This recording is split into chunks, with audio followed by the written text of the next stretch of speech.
This is Megan and Phil from Perfect Finish Ortho Lab, part of the Orthodontic Resource Group. Here's a brief summary of the many styles of TAD-supported expanders available. The first one is the MSC, Maxillary Skeletal Expander, developed by Dr. Juan Moon out of UCLA. This expander comes in 8, 10, 12 millimeters of expansion.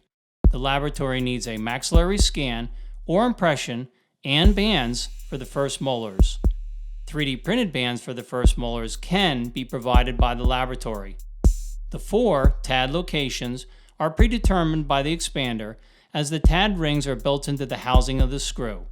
The 4 legs of the expander are made of soft wire and only aid as a guide for the correct positioning and seating of the appliance. A transfer tray can be provided with the legs removed in advance if requested. Sufficient TAD length has to be considered as there is a 2.5 millimeter housing thickness which has to be taken into account. The next appliance is the Marpy, Micro-Assisted Rapid Palatal Expander. A conventional RPE screw is used and TAD housing rings are laser welded to the screw housing based on the locations indicated by the clinician. Any brand and most styles of screws can be used. The TAD locations need to be clearly indicated on the cast. A laboratory analog may also be used to indicate TAD locations. The Marpy design gives more flexibility for TAD placement locations within the palate. It also gives more flexibility with screw sizes to accommodate different palatal shapes. Lastly is the Acrylic supported TAD expander. This system may be the most simplistic to fabricate and seat. The TADs are placed in advance of expander fabrication and an impression or scan is taken to be sent to the lab.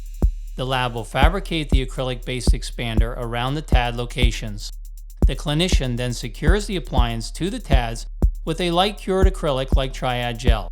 Advantages of this appliance are having the flexibility with TAD locations and using any brand of TAD you prefer. The TADs can be shorter than with other systems as they don't have to account for the metal housing thickness.